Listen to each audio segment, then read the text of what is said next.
I sat motionless on the cracked old leather chair in my tiny office on the outskirts of St. Louis, Missouri. The flickering neon light overhead buzzed weakly as if it were about to die, casting a sickly glow over the desk buried in papers. They were no longer documents. They were death sentences. Bright red foreclosure notices from the bank, lawsuits from suppliers stacked like gravestones, and worst of all, the resignation letters. One after another from the very teammates who had helped me build this company over the past 8 years. My name is Jackson Larkin, 34 years old, owner of a construction management software company that now exists in name only. I stared at the sea of negative numbers on my laptop screen and listened to the rain hammering the window like nails being driven into a coffin. 8 years. 8 years of sweat and tears poured into this dream child of mine. Now it was dying. Longtime clients suddenly terminated contracts. Employees walked out because they weren't getting paid. I tried everything. Banks refused new loans. Selling my beloved pickup only covered last month's payroll. Mortgaging the apartment I lived in still left me short. I begged for extensions, even bowed my head to old clients. Not a single door opened, only cold slams in my face. I clutched the final foreclosure notice so hard the paper crumpled in my fist. My fingers trembled. My mind spun. And then in one last desperate flicker of hope, I thought of my parents. Murphy Larkin and Marie Larkin, the people who gave me life, raised me, but never truly loved me. My father, Murphy, 63, owner of a well-known building materials company in Missouri. Rich, respected in the real estate world. Big house, luxury cars, connections everywhere. A single nod from him, a short-term loan of a few $100,000, and I could breathe again. My mother, Marie, 60, always impeccably dressed, hair perfectly coiffed, heavy makeup. She preferred bragging about other people's children to ever being proud of her own. I knew they were cold. I knew they were ruthlessly practical. But still, they were my parents, right? Blood is thicker than water.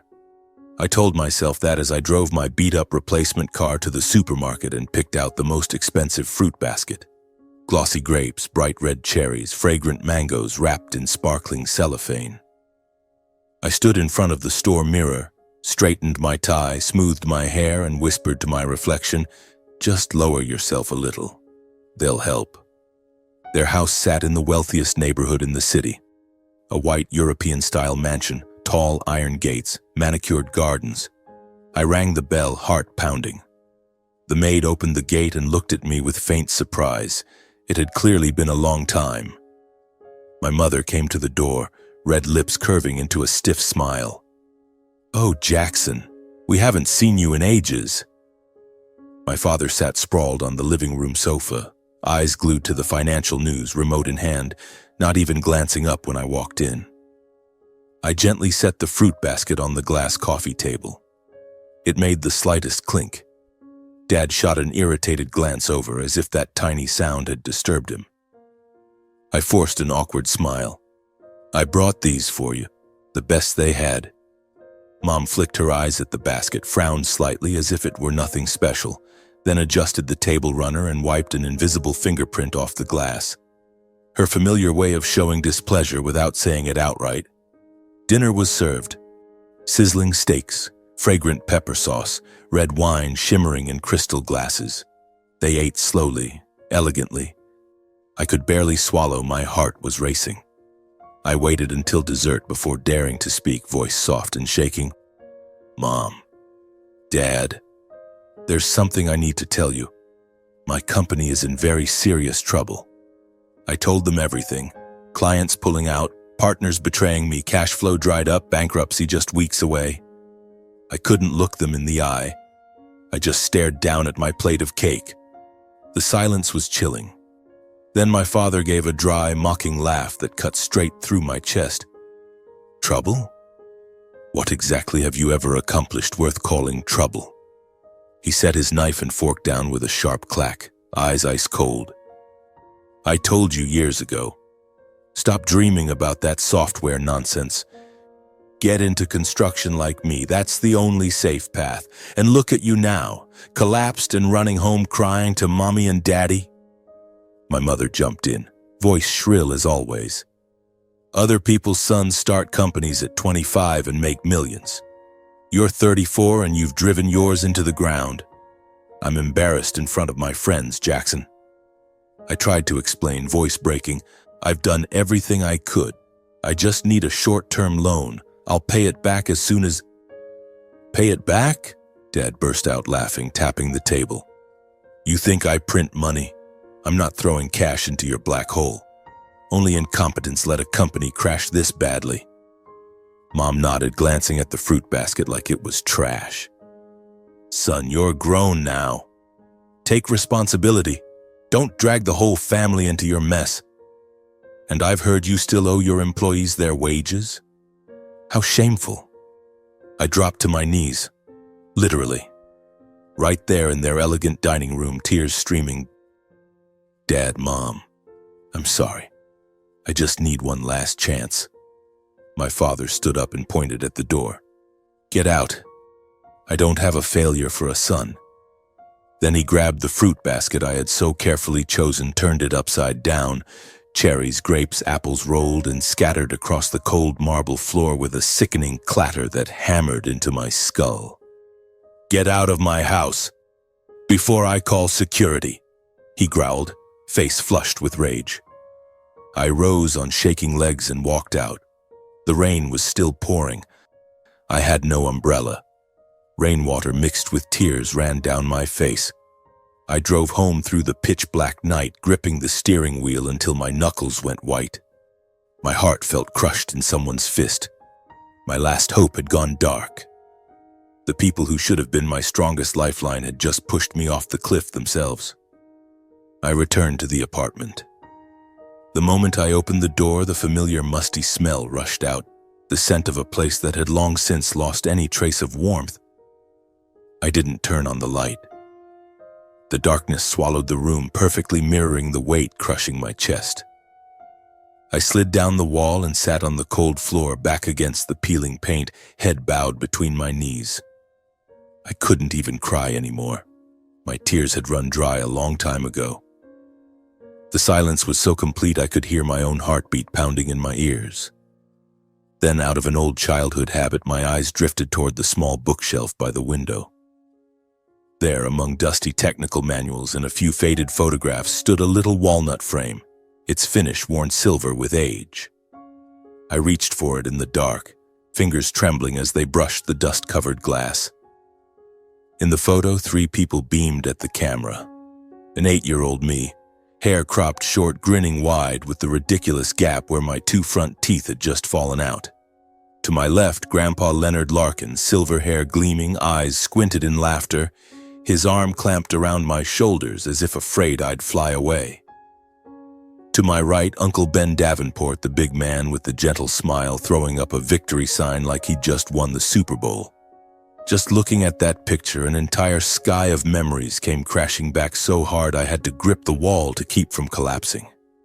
I saw myself as a little boy again, running barefoot through Grandpa's old house on the outskirts of town, the backyard bursting with green vegetables, the tiny woodworking shed he jokingly called the real man's laboratory. My parents were never truly present in none of those warm memories. They were always busy. Meetings, clients, bragging about their ever-growing building materials empire. The rare times they came home, all I ever heard were cold remarks. "Jackson got a 90 in math? That's average. Everyone else's kid gets perfect hundreds. You only won the state programming contest? Those childish awards are useless. Stop daydreaming and study construction like your father. That's the only reliable career. Software is too unstable." I learned early that no achievement was ever enough to make them proud. I also learned that if I wanted praise, wanted hugs, I should never wait for them. I bandaged my own scraped knees, cooked my own meals when I was hungry, taught myself to code on the ancient computer Grandpa gave me. Grandpa Leonard was my entire sky, the only light in that cold childhood. He was a veteran who'd seen combat overseas, retired early because of a leg wound that forced him to walk with a cane. But that cane never slowed him down. He always wore the same faded t-shirt and jeans worn at the knees, smelling of pine shavings and pipe tobacco. He taught me how to drive a nail straight, how to fish in the pond behind the house, and how to keep a warm heart even when the world outside was harsh and unforgiving. And he often took me to Uncle Ben Davenport's place. Ben was a giant of a man with a voice like summer thunder and a smile that melted ice. His house was already impressive back then, yet he still brewed his own herbal tea and baked chocolate chip cookies for me with his own hands. He'd say, "You're the grandson of my best friend, so you're my grandson too." The two old men would sit and tell me stories from the war. How they shared a foxhole in the jungle, how Grandpa risked his life under fire to drag a badly wounded Ben to safety. Ben always said, "Your grandpa saved my life and never once asked for anything in return. That's why he's not just my friend, he's my brother." I grew up surrounded by swirling wood shavings, the cheerful ring of hammers, afternoons spent cross-legged on Ben's floor, glue on my fingers, building model ships and airplanes.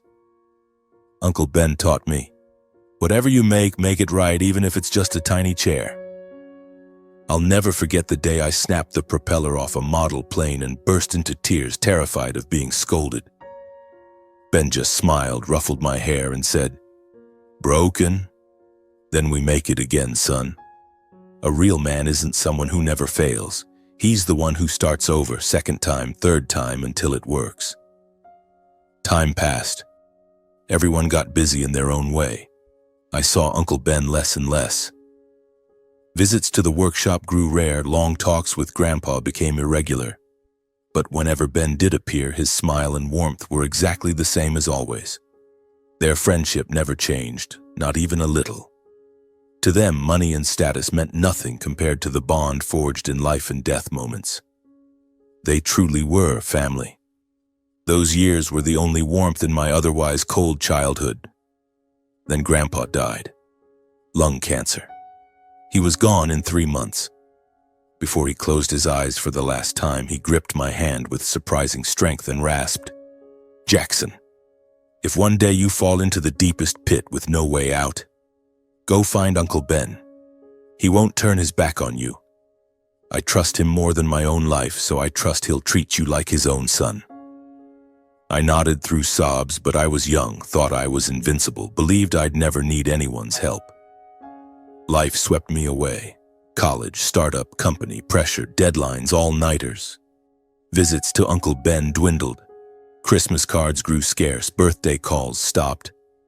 The last time we spoke was almost 10 years ago. I kept telling myself, I'll visit when things calm down. But things never calmed down. And now here I was at the bottom of that pit. I pressed the photo frame to my chest, hugging it like a dying loved one. Tears fell again, this time not from humiliation but from memory. Grandpa's warm hugs, the smell of pine, Uncle Ben's voice saying, "Do it again." I rummaged through an old drawer, fingers shaking in the dark. Papers, bills, mementos buried under dust. Finally, I found it.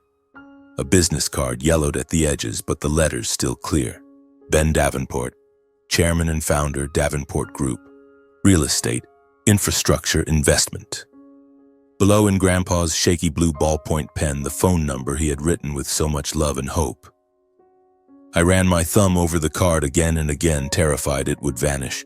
Grandpa's last words echoed in my head. "He won't turn his back on you." I didn't dare hope too much. 10 silent years, would he even remember me? A failed stranger showing up like a beggar. But I had nothing left to lose. I wasn't asking for money. I just wanted advice from the man my grandfather trusted more than blood.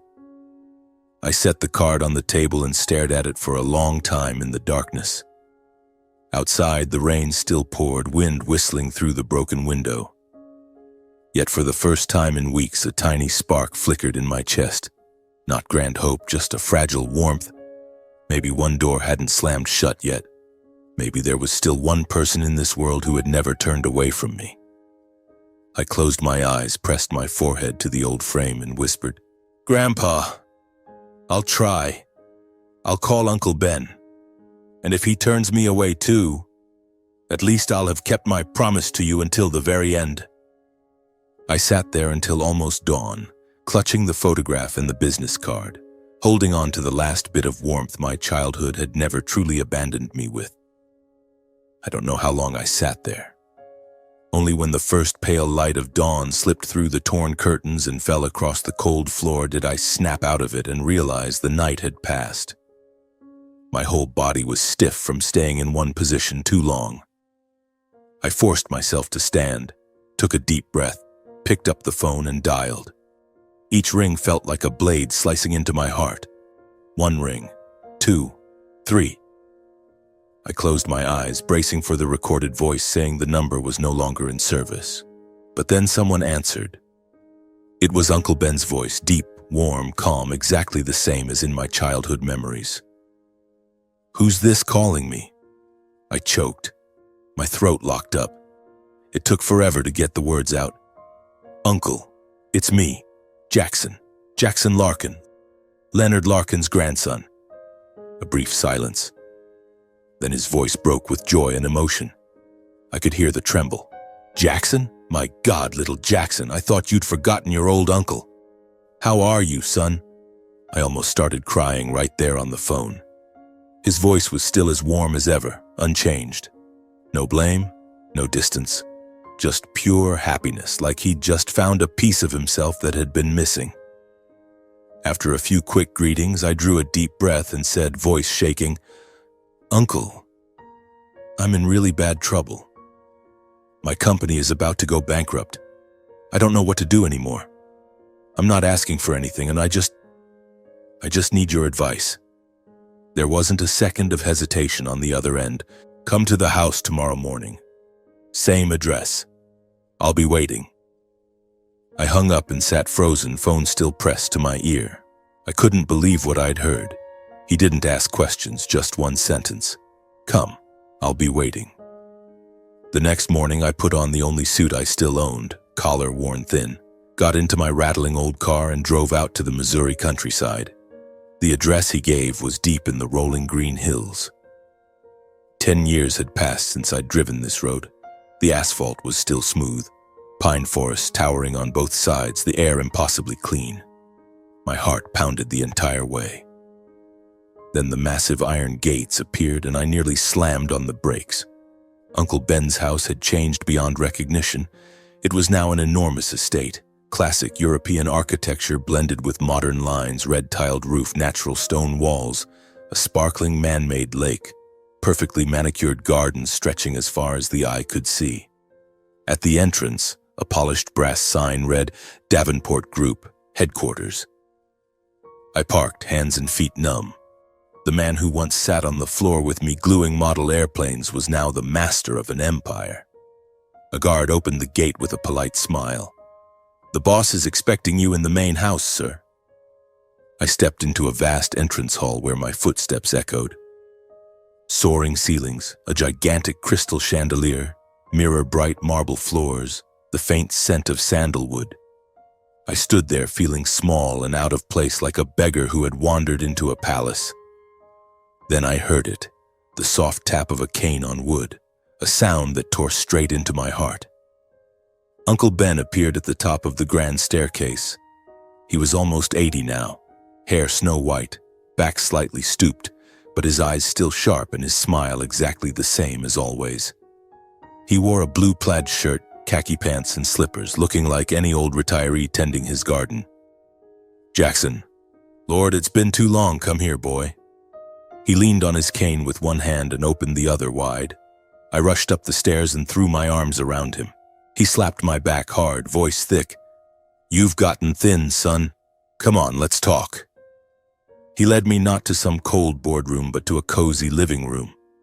A fire crackled in the hearth. The leather sofas were soft and inviting.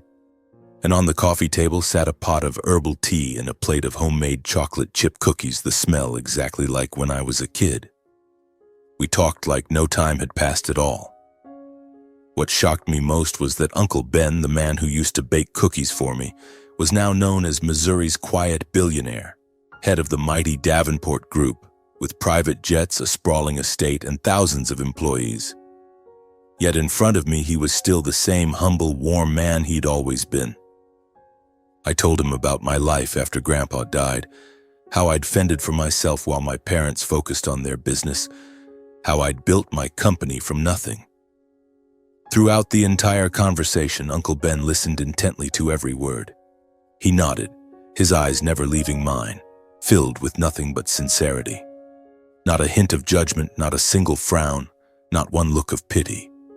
Only the deep respect and understanding of a man who had lived a long, hard life. When I finished, I bowed my head, too afraid to meet his eyes, terrified I'd see disappointment. But he simply placed a hand on my shoulder. "Look at me, Jackson." I looked up. His eyes were shining. There was a new intensity in them, not doubt, but recognition. He saw what I had tried to hide, the quiet desperation behind every sentence. Maybe it was the way my hands kept clenching, the way my voice cracked when I mentioned my family, or the long silences when I swallowed my feelings. Uncle Ben rested his hand gently on my shoulder and said quietly, "Jackson, there's something else you haven't told me yet, isn't there?" That one sentence was enough to make my chest seize up. He saw right through me more clearly than anyone ever had. I bowed my head, my throat bitter as if I'd swallowed sand. I hesitated for a long time, then finally let it all pour out. I told him about the pouring rain that night, about the expensive fruit basket I had so carefully chosen being knocked from my hands and scattered across the cold marble floor, about my father's cutting words, "Only a failure lets a company collapse this badly," about my mother calling me a burden, a family shame, about the white mansion door slamming behind me like the final nail in the coffin of my last hope. When I finished, the room fell into a silence so heavy I could only hear the firewood crackling in the hearth. Uncle Ben said nothing at first. He just let out a long, heavy sigh, as though he were carrying my pain himself, then patted my back gently, the way you comfort a deeply wounded child. "There, you've told it all. Feel any lighter, son?" I nodded, tears silently rolling down my trembling hands. He poured more herbal tea into my cup, his voice calm and steady again. "Now tell me about the company. In detail. Don't hide anything." And I did. This time I truly told him everything, leaving no dark corner untouched. I told him how cash flow had completely dried up last quarter, how our biggest client ended the contract with one short, cold email, how an old partner spread vicious rumors that destroyed our reputation overnight, how I'd slept in the office on a thin sleeping bag, how I sold my beloved truck, mortgaged my apartment, how I'd knelt before banks begging for extensions, how employees handed in resignation letters because there was no salary left to pay them. I even told him my own fatal mistakes, expanding too fast without proper planning, trusting the wrong old classmate, failing to build an emergency fund. No sugarcoating, no excuses. I laid it all bare, as though I were finally lifting a boulder that had crushed my chest for months. Uncle Ben listened to every word. He didn't interrupt, didn't show excessive emotion. Occasionally he asked questions sharp as a surgeon's scalpel. "What are the exact monthly fixed operating costs right now? What is your core business model built on, and what is the real gross margin? How did you adjust your 3-year growth strategy when the market shifted?" I answered each one honestly, surprised at my own sudden courage. I had nothing left to lose, so I had no face left to save. When I finished, he sat silent for a very long time. He stared into the fire, fingers lightly drumming the wooden armrest as if assembling every piece in his mind. I sat there, heart hammering, waiting for the final verdict. Would he refuse? Pity me? Send me away like my parents had? But he only said one short sentence, perfectly calm. "I need a little more time to think. Go home. I'll reach out. I'll reach out." I stood, bowed, and left, mind in turmoil. I had no idea whether I had made a good impression or ruined everything. I only knew I had just exposed my ugliest wounds to the most respected man I had ever known. 3 days later, the phone rang. It was him. "Come back tomorrow morning. I have something to tell you in person. I barely slept, my head spinning with every possible scenario. The next morning I drove back to the estate, more nervous than the first time, heart trying to pound its way out of my chest. I walked across the gleaming marble hall, mind racing with fear of what waited ahead, when I suddenly collided with someone. A young woman about 27, tall, long black hair tied in a neat ponytail, wearing a fitted charcoal gray business dress and sharp heels. She was looking down at her phone. I was lost in thought. Our shoulders bumped hard. I immediately bowed. "I'm so sorry, I didn't mean..." She looked up, ice blue eyes so sharp they stopped me cold. Beautiful, strikingly beautiful, but in a way that made you wary rather than stare. She scanned me head to toe, lips pressed tight, then said in a voice like frozen solid, "You're Jackson Larkin, aren't you?" I nodded. Before I could speak, she continued, voice slicing like a blade. "I overheard your conversation with my grandfather last time. And now you're back to cling to him, to beg for his money, right?" I stood frozen, blood rushing to my face. Later I learned she was Alara Davenport, Ben's granddaughter and Chief Marketing Strategy Officer of Davenport Group. She kept going, tone hard but threaded with unmistakable protectiveness. "You show up the moment your company collapses, don't you? Just like all the others who've tried to take advantage of my grandfather. I know your type. Good at playing nice, playing pitiful, spinning sob stories to milk money from an old man. But I'm warning you, you will not touch a single cent of his. I won't let him be fooled again." I met her eyes for 1 second, said nothing. No anger, no defense. I simply gave a small bow and walked past. I heard her sharp intake of breath. She clearly hadn't expected to be completely ignored. But I didn't look back. I just kept walking toward Uncle Ben's study. When the door opened, he was sitting there with the same gentle smile. "Jackson, sit down, son." Then he slid a thick folder across the desk toward me. "For the past 3 days, I've had my team verify everything you told me. Financial records, client contracts, tax reports, internal emails, everything. And it all checks out perfectly. No lies, no exaggeration." He paused, looked me straight in the eye, voice firm. "I believe you. I believe in your honesty and your fight." I sat there as if the air had been sucked from the room, unable to breathe. "I'm going to help you. I'll inject capital immediately to cover payroll and keep the remaining staff. I'll send a restructuring team to work with you full-time. I'll reopen doors with your old partners. They still respect me. But..." His tone grew more serious than I had ever heard. "There is one condition. Your company will be merged into Davenport Group. You will continue to run the software division, but under our umbrella." I stared at the folder, my hands shaking. That company was my child, 8 years of blood and soul. The thought of handing it over tore at me. But with mountains of debt, frozen projects, and every exit blocked, I knew I had no choice. Faced with total bankruptcy, I had to accept Uncle Ben's terms, even though it felt like ripping my heart out. I looked back at him. He waited, no pressure, no rush. I took a deep breath, voice hoarse. I accept your condition, Uncle." He smiled, stood, and clapped me hard on the shoulder. "Good man. We start tomorrow." As I walked out of the study, my feet barely touched the ground. I felt one door close forever behind me, but another door, wider, brighter, had just swung open right in front of me.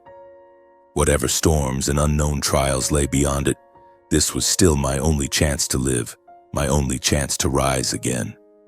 And for the first time in a long, long time, I felt something like hope. Ever since the day the merger agreement was signed, I had barely left my old office, now renamed the Software Development Department, Davenport Group. I slept on the torn leather sofa, lived on online fast food, and showered in the company restroom. I personally rewrote every outdated line of code, optimized the entire system, rewrote the technical documentation, and examined every old contract for loopholes.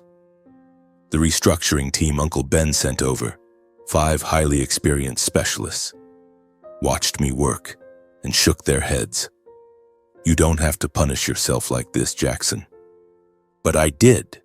I needed to prove that I deserved this. And the results came faster than any of us expected. In just 3 months, my small company, that once on the verge of shutting down, was running steadily again.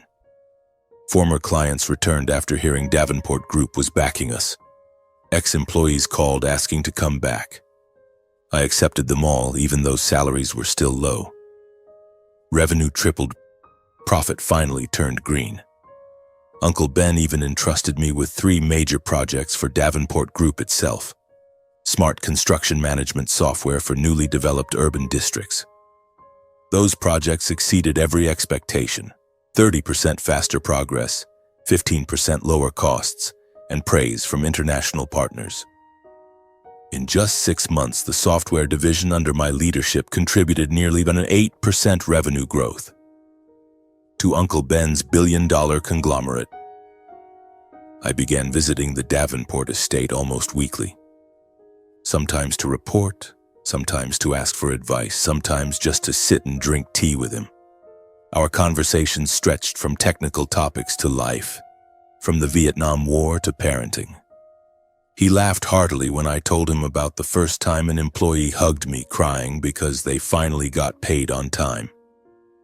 He patted my shoulder and said, "You're doing great, son." But not everyone in the Davenport family was happy about my presence. Callum Davenport, 56, Uncle Ben's biological son, current CEO of the corporation, had begun looking at me with a cold, hostile gaze. Tall, slicked-back hair, custom-tailored suits, walking like everyone else should step aside for him.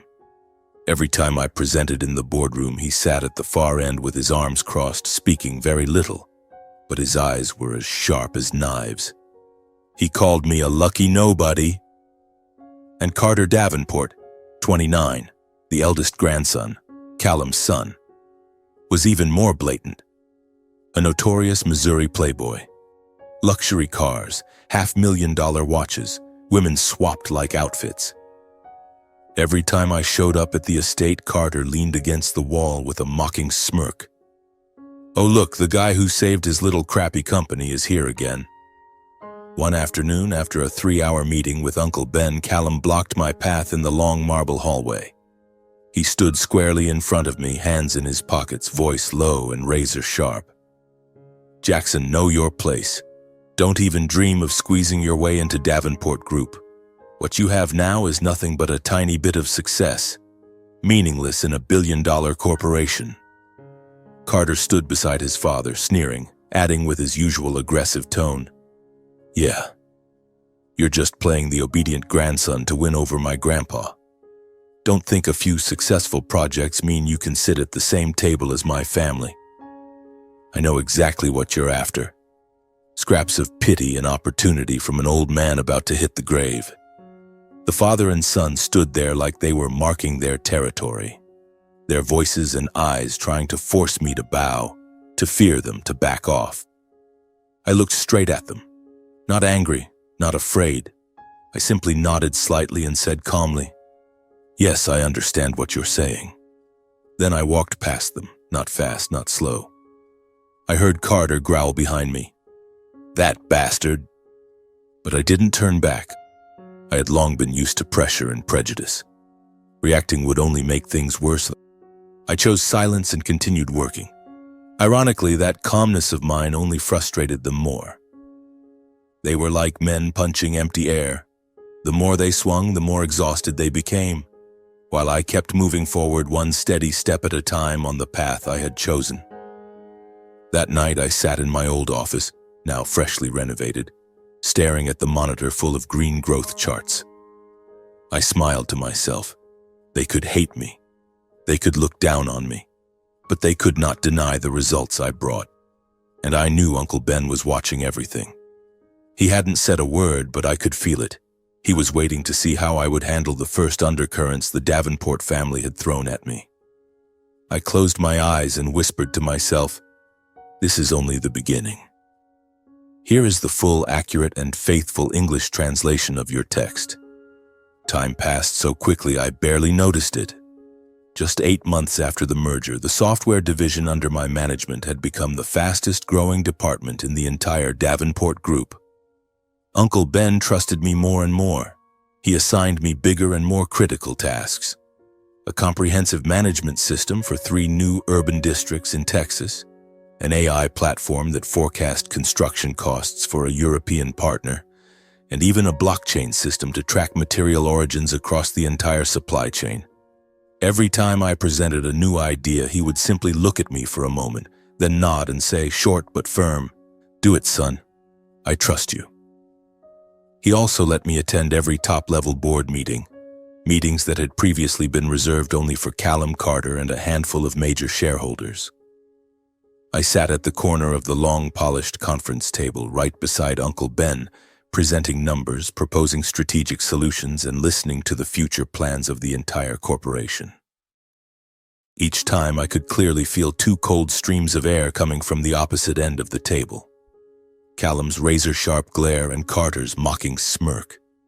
They no longer bothered to hide their displeasure. It showed right on their faces, growing more obvious by the day.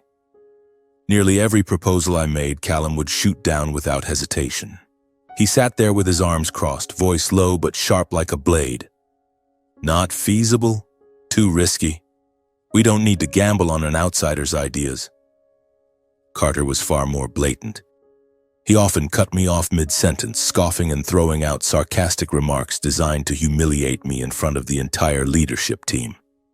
"Guess Jackson thinks he's a genius now?" Or, "This proposal sounds more like a kid's game than a plan for a billion-dollar corporation." The conference room would fall dead silent. No one dared defend me. Then the major crisis hit. A huge project in Florida ran into serious trouble.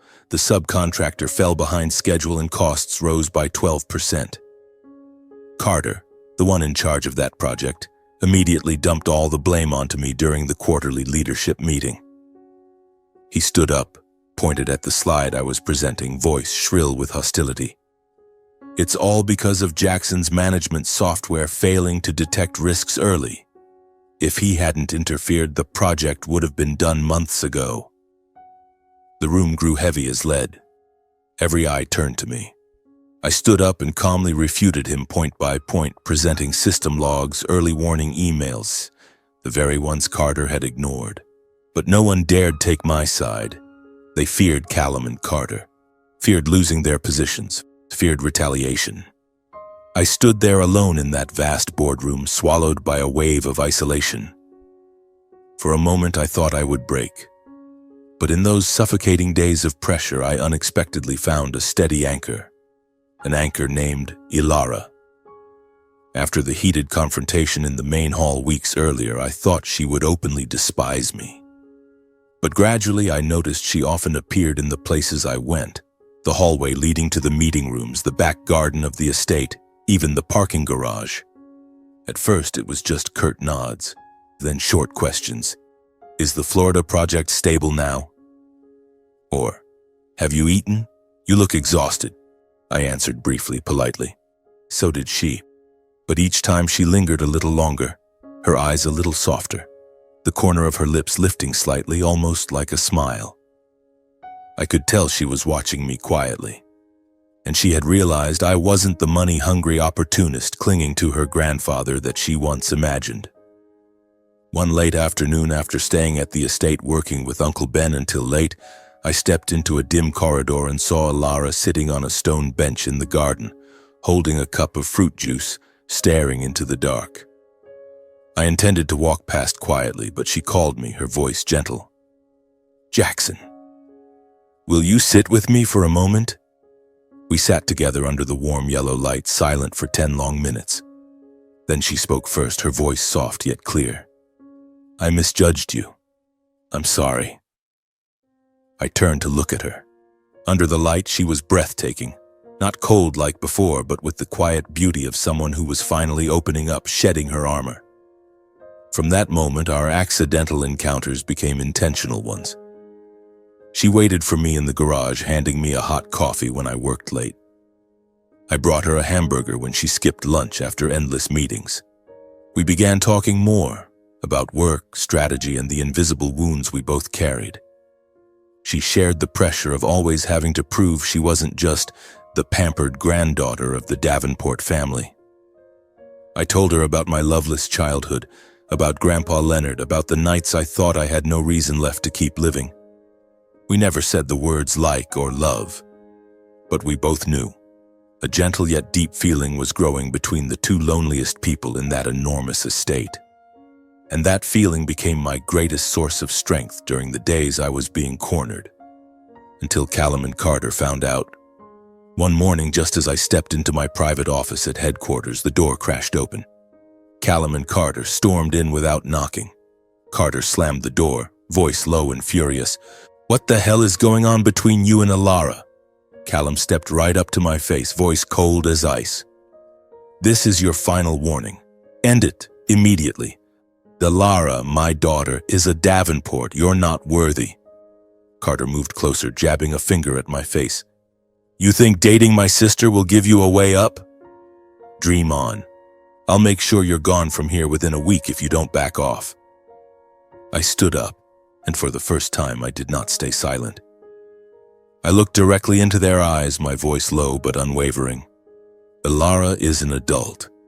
She has the right to choose who she wants, and so do I.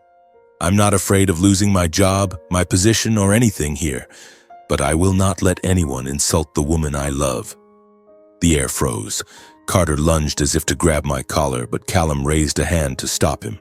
He stared at me for a long, tense moment, then turned and pulled his son out. The door slammed shut again. I stood there, heart pounding, yet strangely relieved. For the first time, I had defended something greater than myself. And then Uncle Ben found out everything. 3 days later, during a family dinner at the estate, the first dinner I had ever been invited to, Uncle Ben stood up, holding a glass of wine, his voice echoing across the grand room. I have watched for a long time. I see a man who is honest, resilient, who loves and protects others with all his heart. That man is not my son, not my grandson.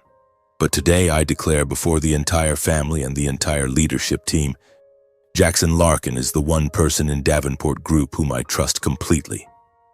The entire table fell silent. Uncle Ben turned to me, smiling warmly. "And you are also the only one I allow to call me Grandpa, if you wish." Callum's face turned pale.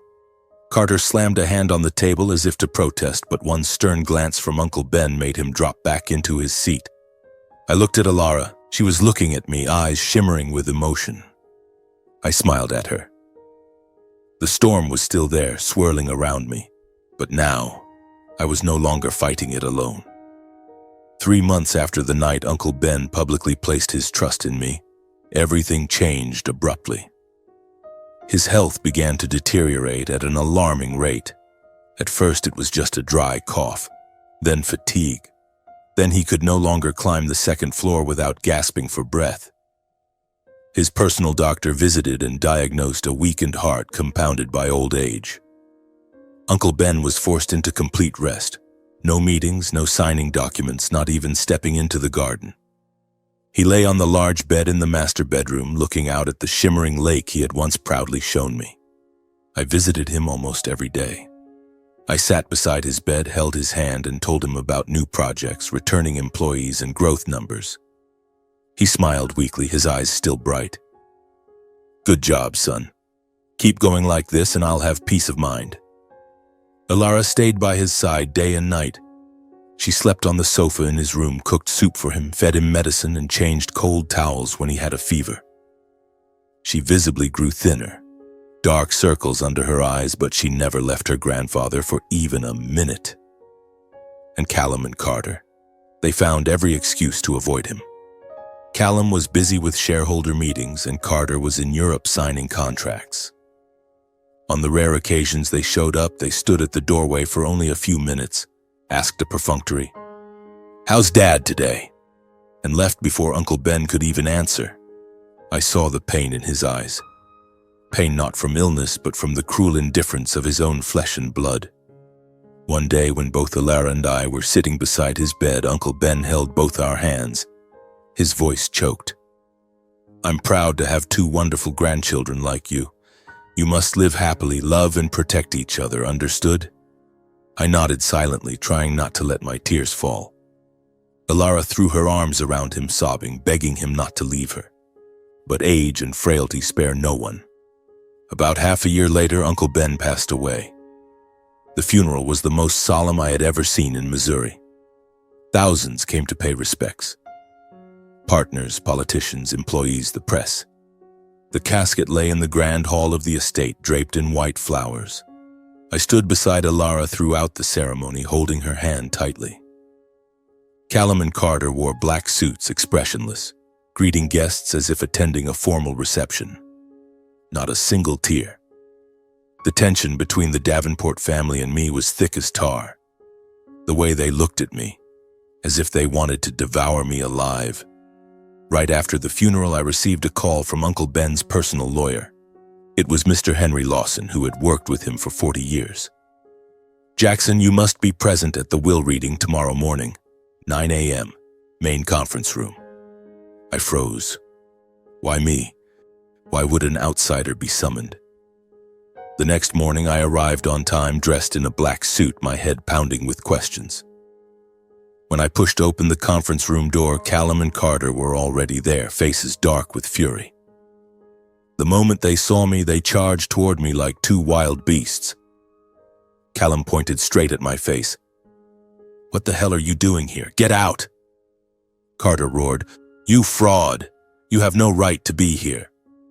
Before I could say a word, Alara stepped forward, positioning herself between them and me, her voice cold but resolute. "Enough. He has every right to be here. No one touches him." She looked at her father and brother, eyes red but unwavering. Callum opened his mouth to shout, but Mr. Lawson cut him off, his tone stern. "Gentlemen, Mr. Jackson Larkin's presence here is entirely lawful and explicitly requested by Mr. Ben Davenport. Please be seated." Callum and Carter's faces flushed with rage. Mr. Lawson opened the sealed envelope and began reading the will in an even tone, and the entire room erupted. 70% of my personal assets and full controlling authority of Davenport Group shall go to Jackson Larkin. 20% to my granddaughter, Alara Davenport. 5% each to my son, Callum Davenport, and my grandson, Carter Davenport. The remaining 5% to the Leonard Larkin and Ben Davenport Charitable Foundation. I stood frozen, unable to speak. Callum and Carter exploded. "Fraud! Manipulation of a dying man." Callum slammed the table so hard a chair toppled over. "That bastard brainwashed him." Carter hurled a heavy wooden chair against the wall. "Fake! This will is fake!" They lunged toward the lawyer's desk, grabbing documents, threatening lawsuits, threatening prison. Mr. Lawson calmly opened his laptop and played the final recorded video of Uncle Ben, filmed just 1 week before his passing. Uncle Ben lay on the bed, his voice weak but clear. "I am fully conscious. I leave what I have built to the one most deserving. Jackson Larkin, he is the most courageous man. Like his grandfather, tough on the outside, warm-hearted within. I trust he will continue what I have begun." The video ended. The room fell silent. Callum and Carter were cornered. They spun around to glare at me, eyes bloodshot. "If you don't hand over the inheritance, you won't live to see another day." Then they stormed out, slamming the door so hard the walls trembled. Only Alara, Mr. Lawson, and I remained. I stood frozen in the middle of the room, mind blank. Alara stepped toward me, gripping my hand tightly, her voice trembling but firm. "Grandpa did this for a reason. You did nothing wrong. You deserve it." I looked at her, tears falling without me realizing it. Just as I was about to leave the room, Mr. Lawson called out, "Jackson, there is one more thing." He handed me a thick envelope sealed with red wax. On it, written in Uncle Ben's trembling handwriting, "To Jackson, my son." My hands shook so badly I could hardly open it. I drove home in an almost trance-like state. The modest suburban house that Uncle Ben had once called a proper place for you to sleep had now become my only shelter in the whirlwind that was about to hit. I sank onto the sofa, set the envelope on the glass coffee table, and stared at it for a long time beneath the warm glow of the lamp. I was afraid, terrified that the moment I opened it, everything would become irreversible, and I would have to shoulder the colossal responsibility he had laid upon me. Finally, I tore it open, hands still trembling. Inside were pages dense with handwriting. Uncle Ben's script from his final days, shaky from age and illness, yet still legible, still resolute, exactly like the man himself had been his entire life. I read every line, every word, sitting motionless for hours until night had fallen completely and the streetlights outside the window flickered on. Jackson, if you are reading this, I am gone. I am not sad. I am at peace because I have found a worthy successor. This gift, 70% of Davenport Group and everything else I leave behind, is not charity. It is not merely repayment to your grandfather Leonard, who saved my life in the jungle in Vietnam all those years ago and never asked for anything in return. Leonard taught me that kindness needs no recompense, yet I still wish to repay him by passing it on to his grandson, the one who carries the same heart. You have proven everything to me these past years. You are honest to the point of naivete. You take responsibility until it breaks you. You value others even when they give you nothing in return. You work not for money, but to protect those who trusted you. You endure injustice without bitterness. You love without keeping score. Those qualities, my own blood descendants lost them long ago. I leave them little because they are not worthy of more. They already had too much and never learned its worth. I leave it to you because I trust you will use it rightly, to protect, to build, to give back to the world as your grandfather taught us both. You do not have to keep it all if you do not wish to. Choose the path that brings you peace. Let no one, blood relative or public opinion, force you to abandon your values. You are Jackson Larkin, Leonard's grandson and my son. I am proud of you. Ben. I read it over and over until I knew every word by heart. Tears soaked the pages, dripped onto my clenched fists. I realized the legacy Uncle Ben left me was not merely money or the company, it was absolute faith, the final wish of a father I had never truly had. I dropped to my knees on the floor and whispered through the tears, I promise. I will protect it all to my last breath. The days that followed were hell. Callum and Carter did not sit still. They launched the most vicious smear campaign imaginable. Rumors spread through the company like wildfire. Jackson brainwashed the old man to steal the fortune. That outsider conned a dying man. They leaked lies to the press. Tabloid articles sprouted like mushrooms. Insider sources slandering me every way possible. Davenport Group stock plunged 12% in the first week. They colluded with a few loyalists on the old board, Callum's cronies, to pressure from within. Internal emails, secret meetings, attempts to oust me before I could even settle into the chairman's seat. They even hired private investigators to tail me, leaked photos of Alara and me to smear me as the mistress inheritor. Amid the public storm, I remained unnervingly calm. I did not respond to the media. I did not argue on social media. I did not lose my temper in meetings. I just worked, twice as hard, 3 times as hard. I met with teams, reassured employees, pushed projects forward, kept the company running smoothly even as the world outside raged. I knew they wanted me to snap, to fall into their trap so they could sue more, so the public would turn on me completely. Then it came. They sued me for contesting the will. The case went to trial 3 days later. Callum and Carter hired Missouri's most expensive legal sharks, accusing me of elder abuse, forging the will, exploiting affection. They produced psychological experts claiming Uncle Ben had late-stage Alzheimer's despite his lucidity until the end. Witnesses who said I had been at his bedside the most, as if caring for him was a crime.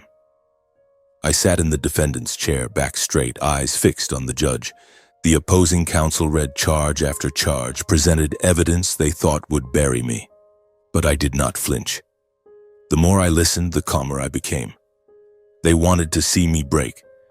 Instead, they saw something else. I would not break. My lawyers, Ben had appointed them himself long ago, presented evidence methodically, irrefutably. The original will, hand-signed and notarized before multiple witnesses. Video of Ben voluntarily recording his wishes with doctors, lawyers, and nurses present. Medical records proving his full mental capacity to the very last day. Texts, emails, recordings, everything showing his decision was voluntary, lucid, and meticulously reasoned. The trial lasted 3 grueling days. When the judge's gavel fell and the voice rang out, "All plaintiff claims are without legal basis. The will is entirely valid. Jackson Larkin is the lawful heir of Ben Davenport." The courtroom fell dead silent. Callum went white as paper. Carter slammed his fist on the bench, eyes bloodshot, speechless. They had lost, utterly. I walked out of the courthouse into brilliant autumn sunlight. Ilara squeezed my hand, smiling through tears.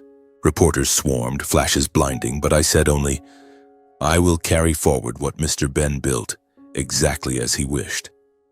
I formally assumed full control of Ben's estate. The Davenport Group was now mine. I carried his final wish and my silent vow that I would protect everything he had entrusted to me with my last breath. On my first day in the chairman's seat, the entire boardroom fell into a silence so thick it was suffocating. Every pair of eyes from the board fixed on me, some openly skeptical, some waiting to watch me fail, and some wearing undisguised contempt. I was only 34, had once come within inches of total bankruptcy, and now I was sitting in the chair Callum had occupied for 20 long years. I didn't give a long speech or make grand promises.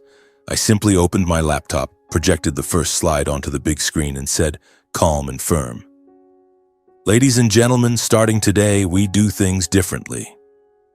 I made 3 decisions on the spot. Cut 18% of bloated administrative costs, pour heavy investment into smart construction management software, and expand into 3 high-potential new states. No one clapped, no one nodded in approval. They just looked at one another, then back at me, waiting for me to trip. But results arrived faster than any smear campaign could spread.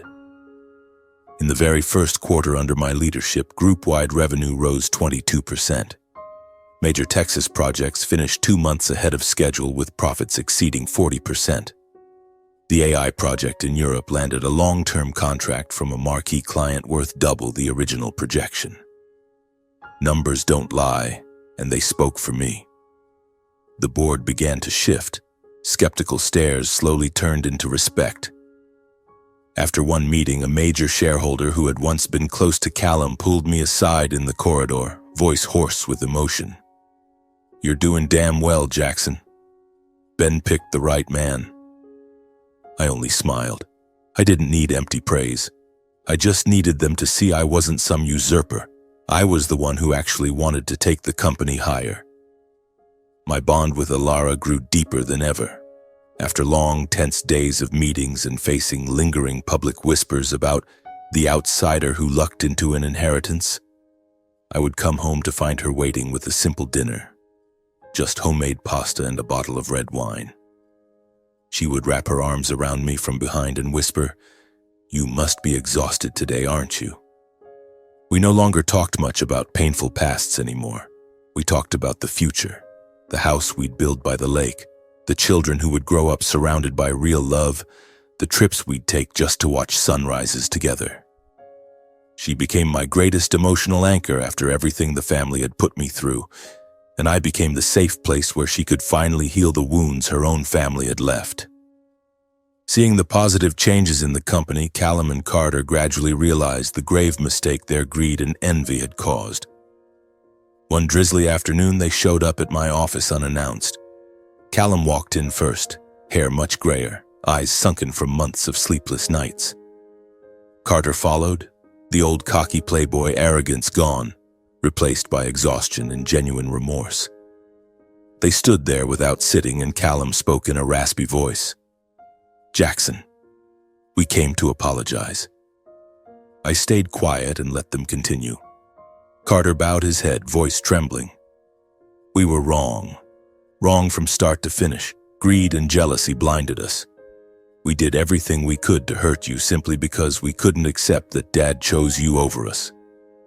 But we've seen what you've done now. You're doing it 10 times better than we ever could. The group is growing every day because of you." Callum picked up, eyes red. "We're not asking for power back. We're only asking to come back, to contribute whatever small part we can so we can all grow Davenport Group the way our father wanted." I looked at them for a long time and saw no more hatred in their eyes, only belated realization and sincere regret. I stood, extended my hand. "Welcome back. But from now on we work for the company and for Uncle Ben's wishes, not for anyone's ego." Their hands trembled as they shook mine.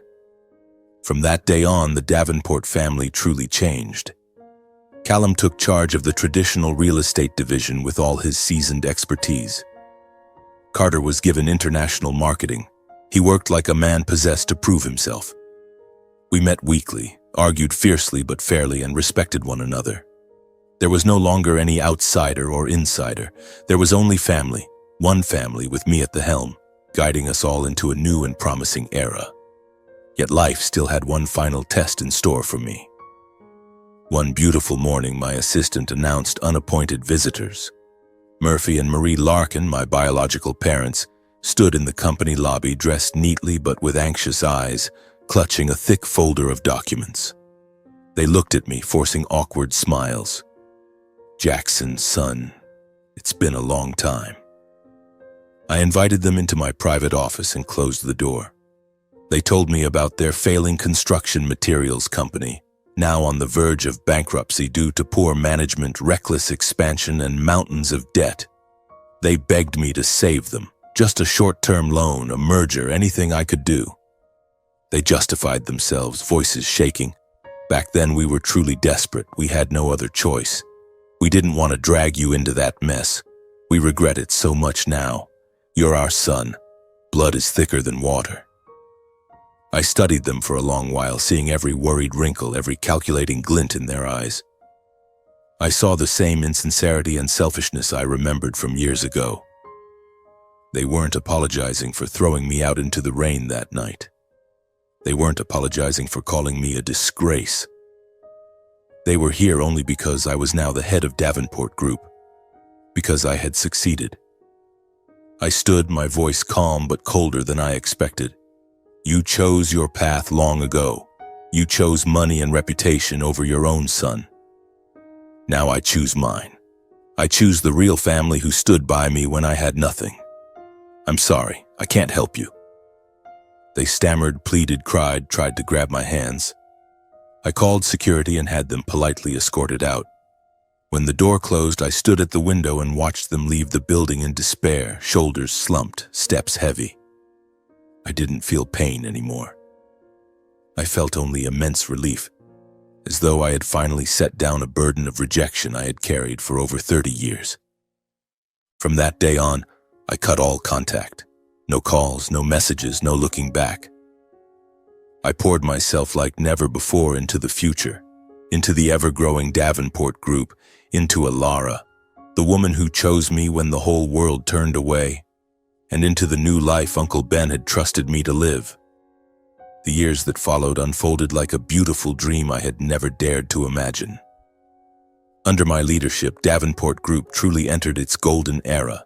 We no longer confined ourselves to real estate and infrastructure alone. I expanded into green technology, renewable energy, and AI-driven software projects that supported sustainable construction.